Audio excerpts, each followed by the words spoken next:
Hi, this is a short video to start out the course about how to think about preparing for your fieldwork student. Now, over the course of the different modules in this course, you're going to be covering some of these items in more detail.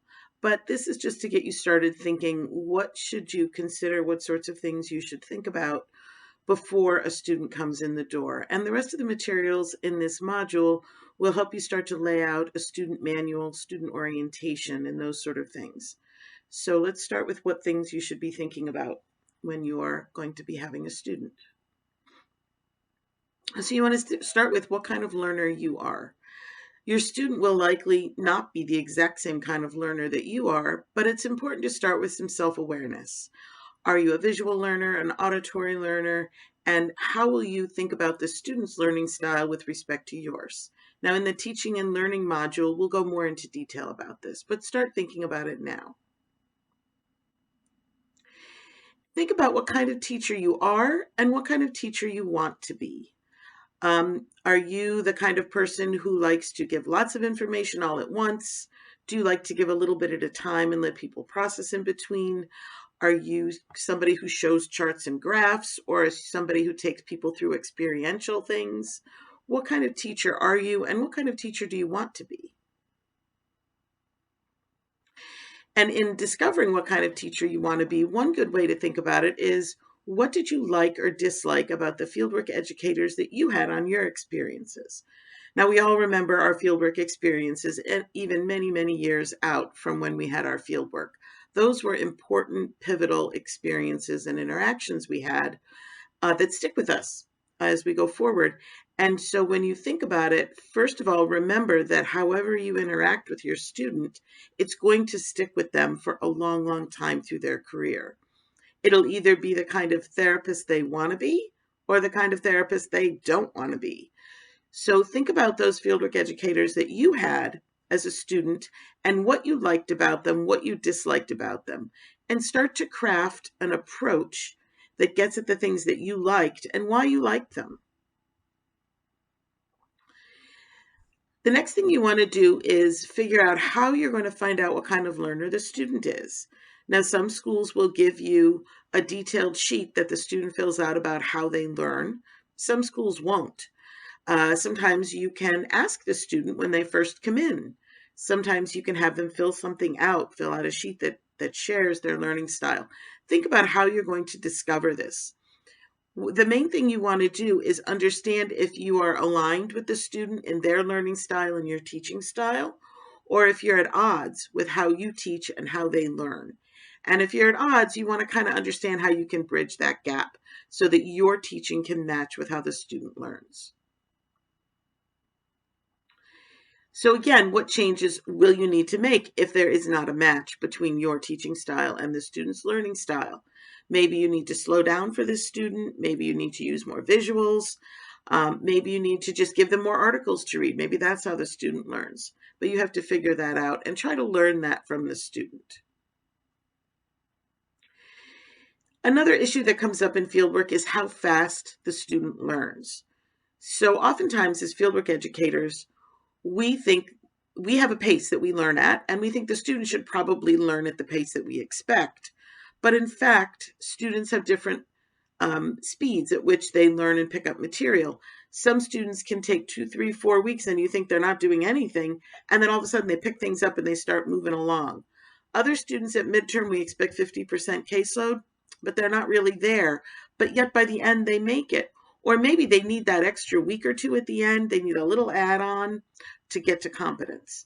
So we want to think about how can we adjust or think about the pace the student is learning at, and how can we communicate with the student about that? Do we say, you're not doing the pace that I expect, tell me what's with that?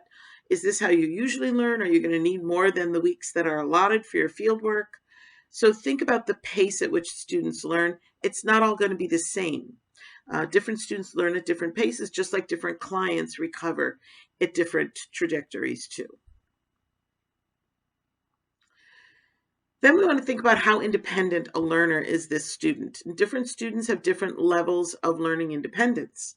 Some you give them articles and some, information, and they go off and they come back all set to go and ready to go, and they've crafted 5 different interventions and they're ready to try them out. Other students need more guidance. They need more hand holding. They need more one on one. Let me go through this intervention that you came up with. Let's go through this article together. It really depends on the student and on your tolerance for how you're doing that. So if you expect them to learn everything on their own and then you have a student who really needs more hand holding, how are you going to manage that? If that's not something comfortable for you, how are you going to figure out how to approach the student in a way that works for them? And you can be sure that students come with different levels of independence in terms of their learning.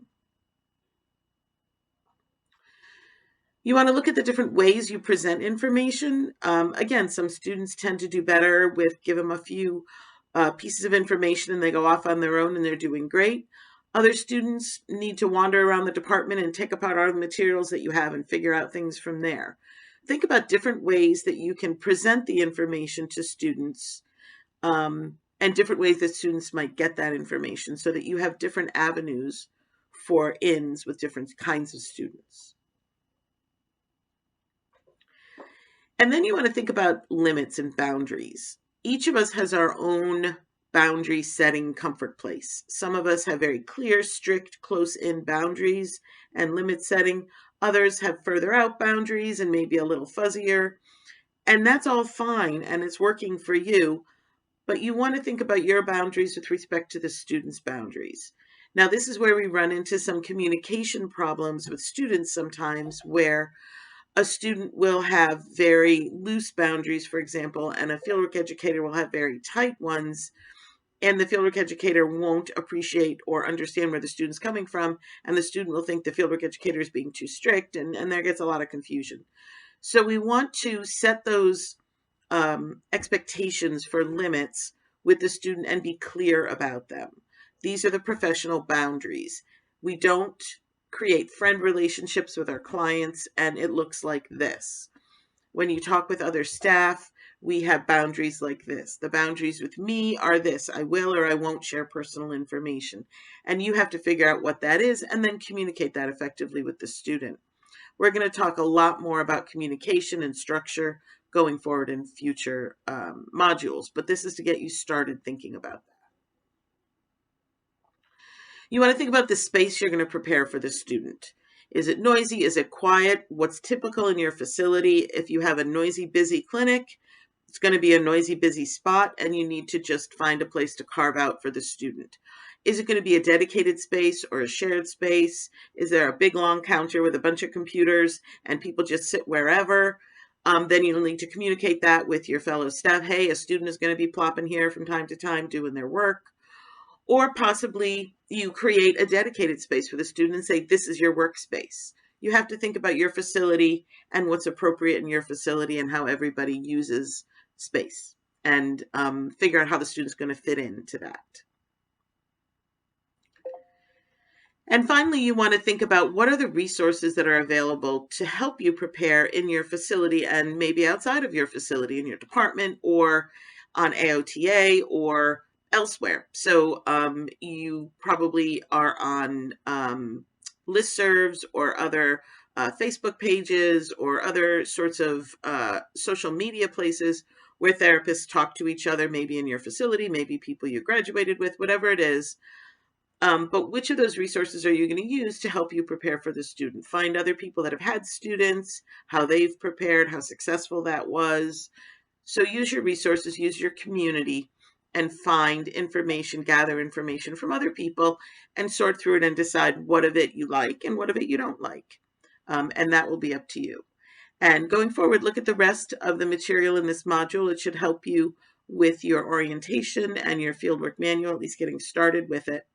And then more information in the rest of the manuals will be coming. Thanks for listening.